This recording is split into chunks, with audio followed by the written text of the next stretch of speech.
This is In the Loop. I'm Christian Bryant. This is a show especially made for the pandemic era. Notice how I'm all alone and likely will be for a while.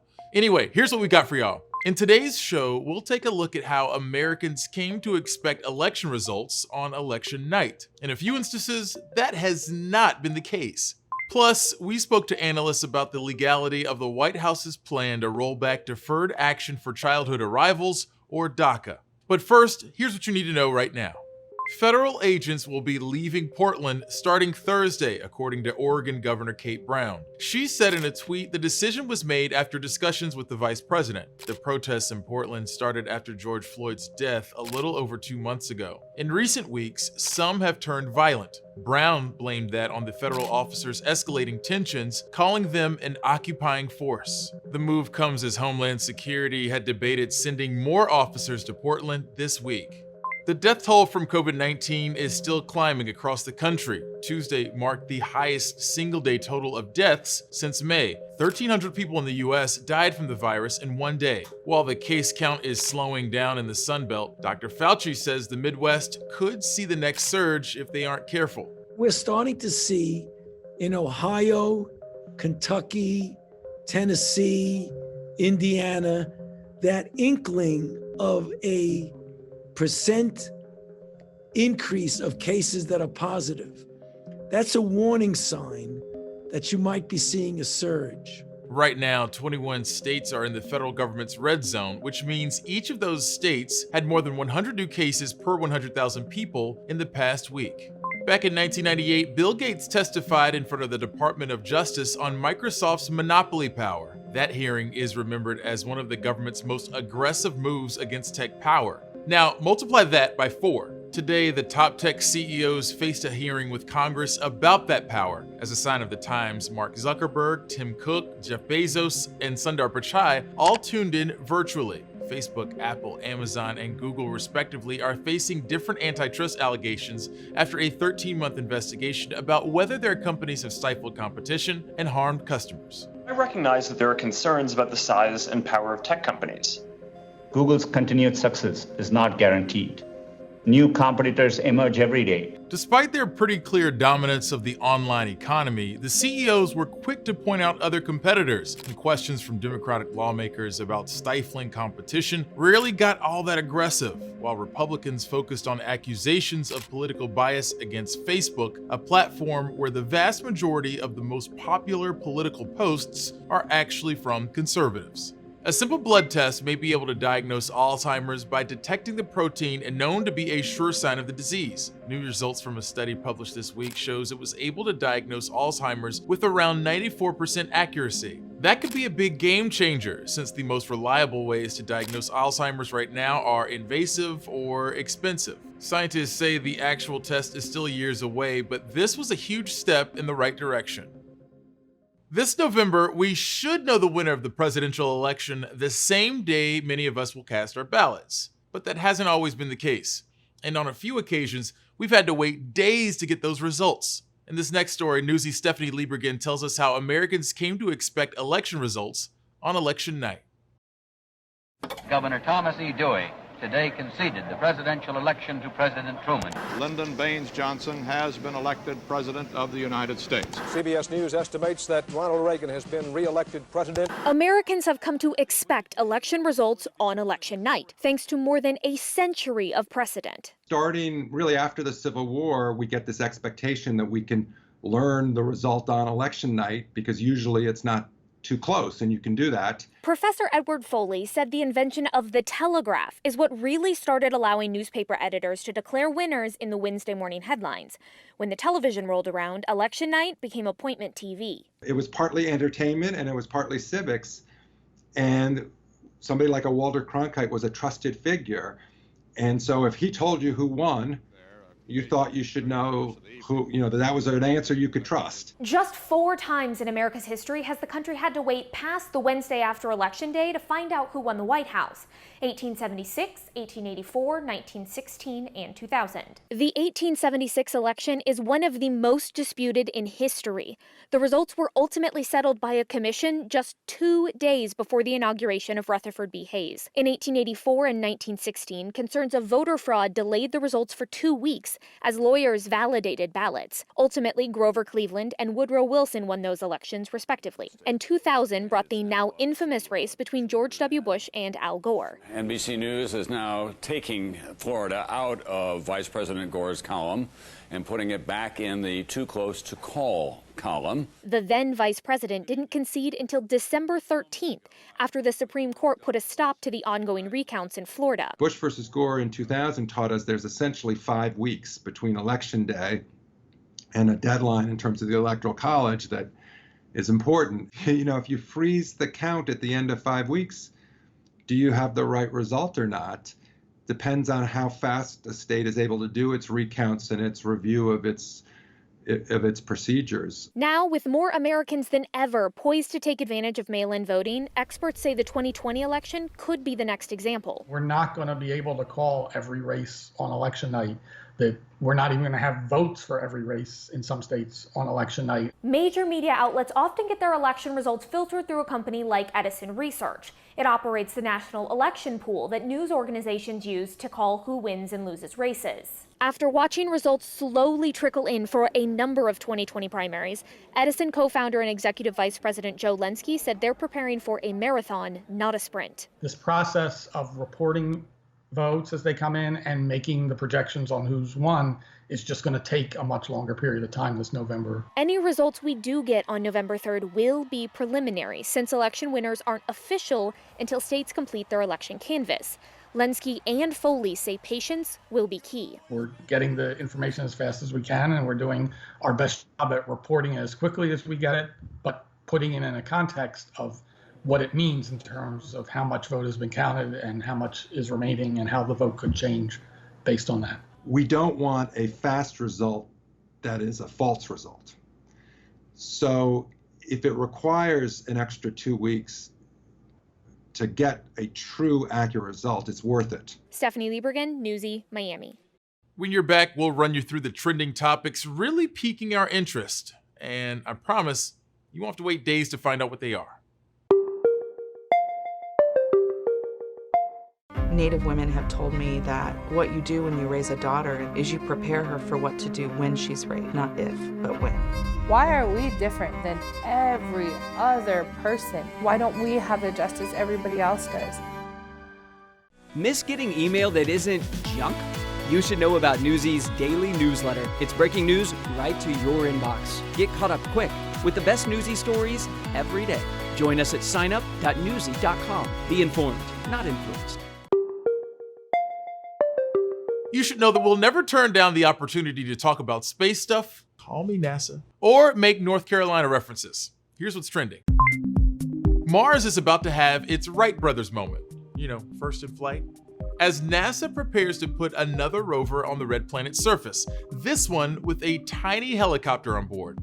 The mini chopper called Ingenuity will be the first aircraft to make a controlled flight on another planet. Pretty historic stuff there. The spacecraft that will carry that flight craft to Mars is set to launch from Earth Thursday.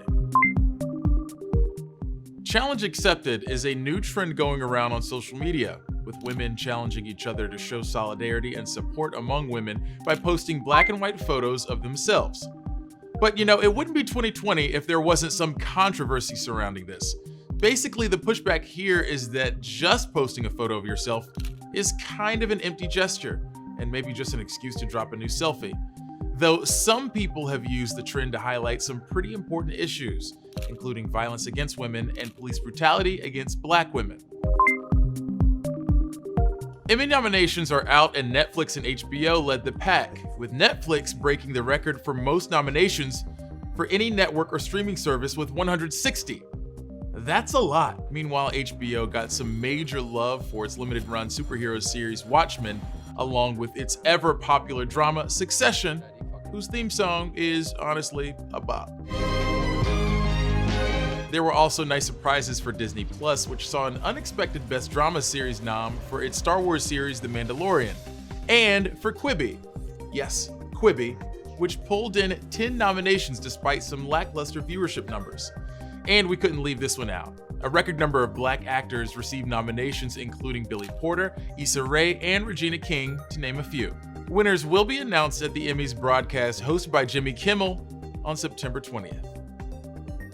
The White House recently announced plans to roll back the DACA program, which protects some people from deportation. The administration said it will allow DACA recipients to renew their status, but will reject new applications. Newsy's Ben Shamiso spoke to an analyst about the legality of the move and hears from Dreamers who are directly affected. The Trump administration is shrinking DACA while it considers whether it wants to try again to rescind the program, which shields from deportation around 650,000 undocumented immigrants who came to the US at a young age. The administration announced in a Tuesday memo it is now shortening renewal periods to 1 year and rejecting all new applications. It is disappointing because when the Supreme Court, made the ruling in November, there was a sense of hope in all of us that we had an opportunity to become full members of society. In June, the Supreme Court blocked President Trump's years-long attempt to strike down DACA, but said the White House can try again with a better legal justification. Advocates hoped the administration would have no choice but to open up the deportation protection to an estimated 300,000 eligible immigrants who don't have it yet. But the new memo now excludes them. We knew that the Trump administration was going to take a step in this direction to try to dismantle the DACA program, but it still felt frustrating. Andrea Anaya moved to the US from El Salvador with her mother when she was 5. She turned 15, the minimum age to qualify for DACA, right when President Trump rescinded the program in 2017, and she missed out on the protection as a result. For a long time, I was very angry. I didn't feel like I had much opportunity, but this is the situation that we're currently in. At the end of the day, all we can do is fight. We want legal protection and permanent solutions. Advocates and lawmakers have argued that rejecting new DACA applicants defies the Supreme Court's order. But legal analysts tell Newsy the new memo is a reasonable exercise of executive authority. This isn't necessarily good policy or even correct, but if it is reasonable, it may pass federal court muster. Ultimately, the election will decide DACA's fate. At that point, if Donald Trump is reelected, then presumably there's going to be a fuller rescission with a grander statement of reasons. And if Biden wins, then he'll probably try to withdraw this Wolf memo. Ilya Shapiro of the Libertarian Cato Institute says it's past time Congress comes up with a fix for Dreamers to prevent the issue from being stuck in court for years. We're going to be still litigating this a decade probably after President Obama started DACA. And that has led to legislation by the executive branch, and which is not a good thing, whatever your ultimate policy views might be. Ben Shamiso, Newsy, Chicago. When we're back, we'll take you abroad and zoom in on a conflict between the US and Russia that has put Syrian civilians at risk. Getting caught up on the news needs to work with your schedule, and Newsy has you covered. Download our streaming app for Roku and Amazon Fire TV to get up to speed with the biggest stories of the day. Newsy, be informed, not influenced. The US Defense Department announced today it will be pulling American troops out of Germany. But there's another zone overseas where US troops are still entangled, despite years-long talks about getting out. That's in Syria, where US and Russian troops have some kind of run-in almost every day, according to military officials. Most interactions are not contentious because troops there need to coexist, but some are. As part of our award-winning Newsy Bellingcat series, we took a closer look at how the US-Russia overlap in Syria has sometimes turned deadly. This footage shows American, Russian, and Syrian flags all at the same checkpoint in northeastern Syria. It reveals both the complexity of the situation in this part of Syria, as well as how dangerous things can get. This confrontation eventually led to a shootout between pro-Assad Syrian fighters and the U.S. convoy. So how did this happen? Let's break it down. The U.S. has patrolled the Turkish-Syrian border since 2017 to keep tensions down between various factions in the region, namely Turkey, a NATO partner, and the Kurdish militias that are helping the U.S. fight ISIS.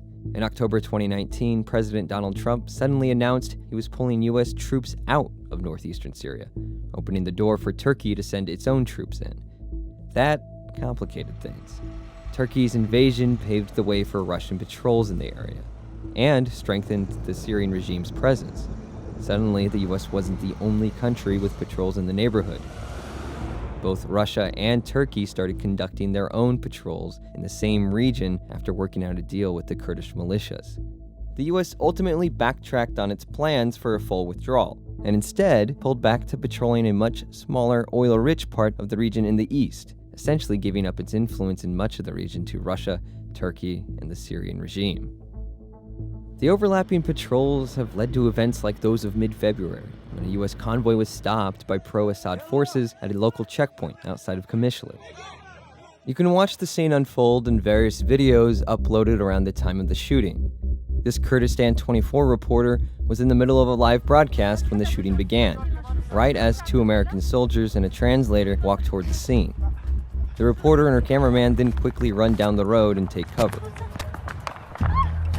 In the main video showing the shootout, shared by Syrian state media, there is at least 4 Syrian gunmen visible shooting at the U.S. convoy.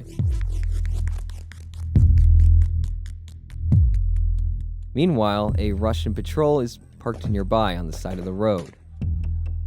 And in another video, 2 other men with guns can be seen watching from a garage while another attempts to pour what appears to be gasoline on an American MRAP that is already on fire. Video also shows Russian soldiers speaking to a group of people at the checkpoint, some of whom have guns. One Russian soldier can be heard telling the people to chant against the Americans.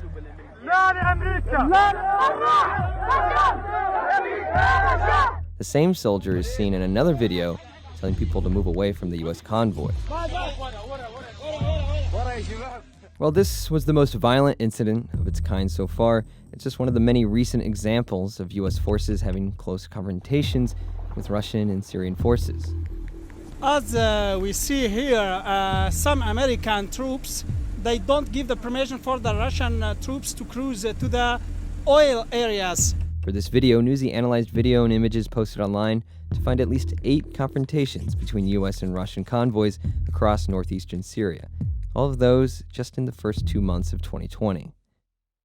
Most of these incidents involve traveling on the M4 highway or near it, a strategic international road that runs throughout the length of northeastern Syria.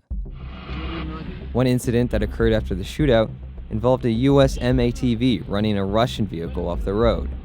A U.S. military spokesman said Russia had violated deconfliction rules in this case, something that the spokesman says Russia does on a routine basis. This is not the first time that U.S. and Russia have butted heads in Syria. In 2018, the U.S. killed 200 to 300 fighters, a mix of Syrian regime forces and Russian mercenaries, that attacked a U.S. position. And in 2017, U.S. jets intercepted 2 Russian jets after they crossed over the deconfliction line in Syria, separating U.S. and Russian activity at the time. These more recent incidents were closer, though, and they show that the U.S.'s ability to dictate the terms on the ground in Syria is slipping. And it reflects just how crowded the U.S. position in Syria has become. If you've got questions about our show so far, hit us up on Twitter using the hashtag NewsyInTheLoop. I don't have any real way of incentivizing you, so how about this? Please hit us up.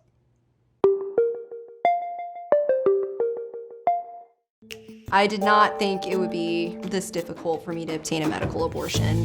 Why can't you pick this pill up in a pharmacy? It has real risks for the mom. It's a bureaucracy. I felt like nobody was going to be able to help me.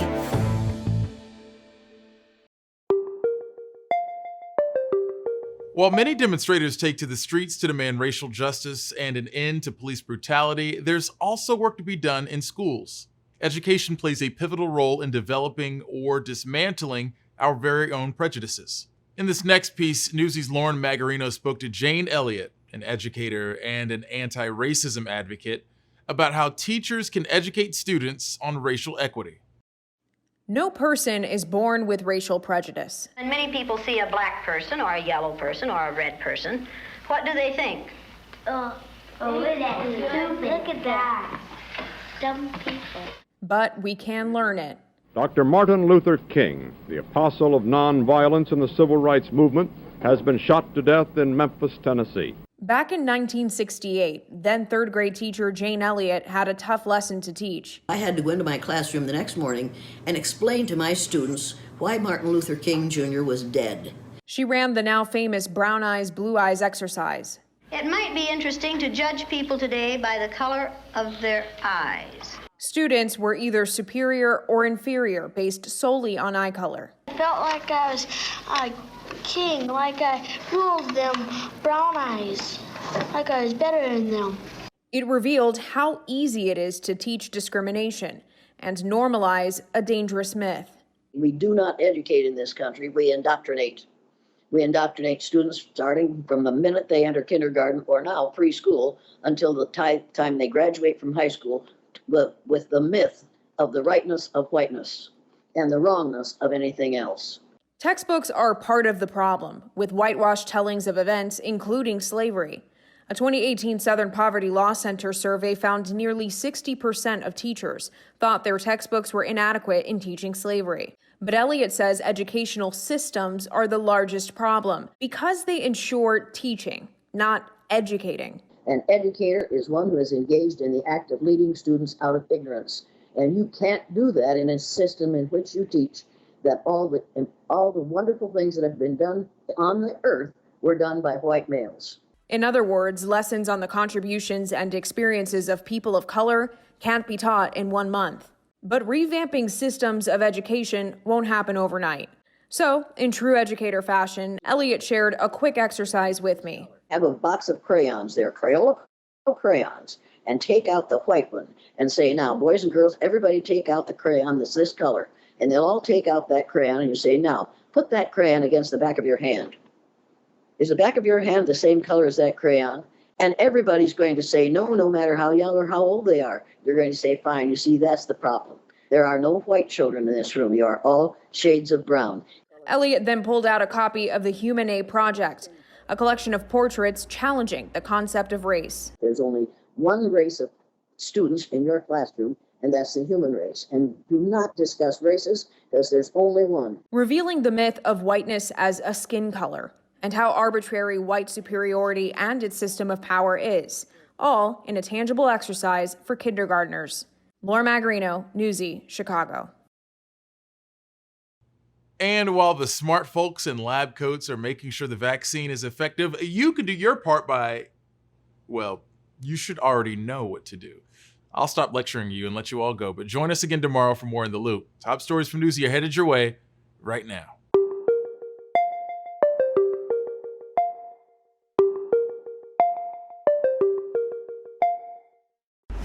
We dig a little deeper on the stories of the day to help start making sense of it all. We take a step away from the noise and spin to really hear the stories that need to be told. Newsy cuts through